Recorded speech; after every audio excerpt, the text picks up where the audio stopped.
வணக்கம் நேர்களே, இன்றைக்கி நம்ம என்ன பார்க்க போகிறோம் அப்படின்னா, இப்போ நம்ம வாழைப்பூ இருக்கு இல்லையா, வாழைப்பூ வந்து சின்னதாக இருக்கிறத நம்ம என்ன பண்ணிடுவோம், சில பேர் தூக்கி போட்டுருவாங்க, சில பேர் இதை நைஸாக நறுக்கிட்டு அந்த வாழைப்பூ இதிலே போட்டு செய்வோம். ஸோ அது வந்து சில இடத்துல வந்து நம்மளுக்கு சாப்பிட்றதுக்கே ஒரு மாதிரி இருக்கும். ஸோ இந்த மாதிரி இருக்கிறத நம்ம வந்து ஈஸியாக வந்து நம்ம டேஸ்ட்டு எப்படி செய்கிறதுன்னு பார்க்கலாம். இல்லை நீங்கள் வாழைப்பூ ஃபுல் வாழைப்பூக்கும் செஞ்சுக்கலாம்.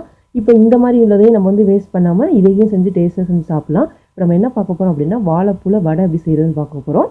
ஸோ அதுக்கு வந்து நமக்கு வந்து இந்த மாதிரி இது கொஞ்சம் ஏன்னா கொஞ்சம் போதும் அப்படிங்கிறவங்க அந்த அடியில் உள்ளதை மட்டும் யூஸ் பண்ணிக்கலாம்.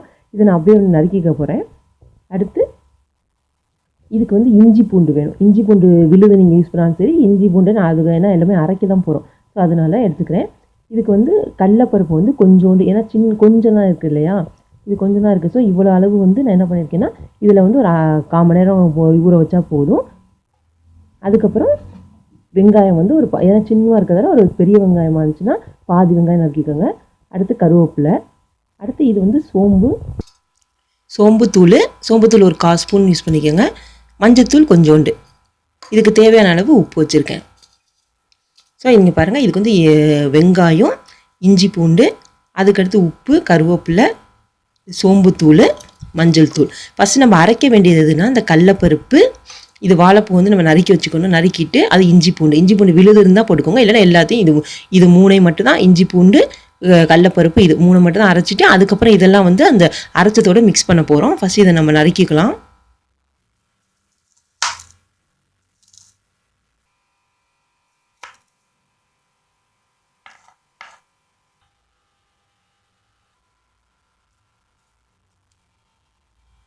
இங்கே பாருங்கள், இது வந்து நறுக்கி வச்சுட்டேன் வாழைப்பூவை.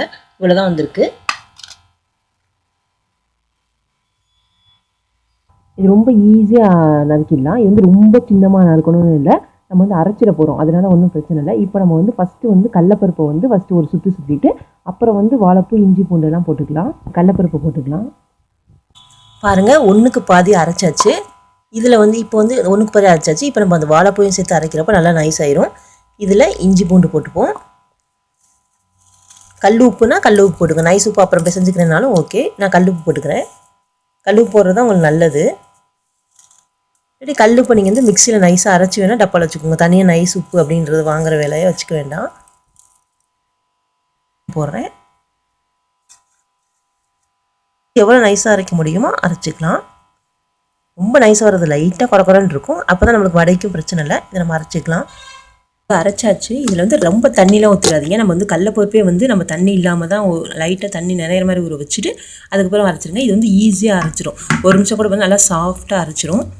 இங்கே பாருங்கள், சாஃப்டாக அரைச்சிரும். இப்போ நான் நம்ம வெங்காயம், மஞ்சத்தூள், சோம்புத்தூள் எல்லாம் போட்டு நம்ம சும்மா சாதாரணமாக பிசைஞ்சிக்கலாம்.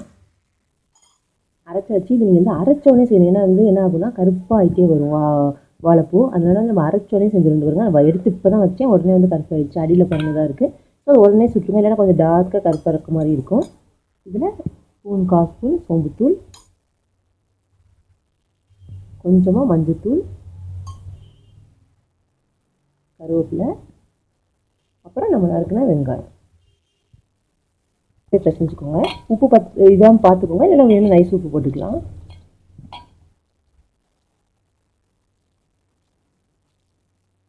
சாஃப்டாக தான் உங்களுக்கு வடை வரும். இது நம்ம வந்து ரொம்ப கொஞ்சம் மீடியம் ஃப்ளேமில் வச்சு நம்ம வந்து வேக வைக்கணும். ஏன்னா வந்து இது கொஞ்சம் பச்சையாக அரைச்சிருக்கோம் இல்லையா, ஸோ அதனால் கொஞ்சம் வேக வச்சுக்கோங்க.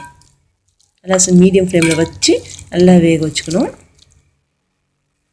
இல்லை எண்ணெயை காய வச்சுக்கலாம். அதுக்கு மேலே அது காயிற டைமில் நம்ம வந்து தட்டிக்கலாம். சும்மா கையால் தட்டினா போதும்.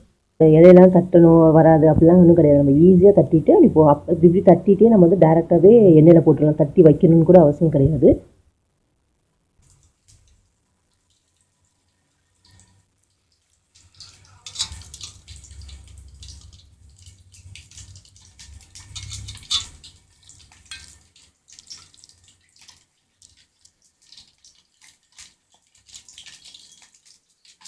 ரொம்ப தட்டையாக பண்ணாமல் கொஞ்சம் குண்டாகவே வச்சுக்கோங்க. சரி, எண்ணெயாக ஆகிடும். இந்த அளவு எடுத்துக்கோங்க.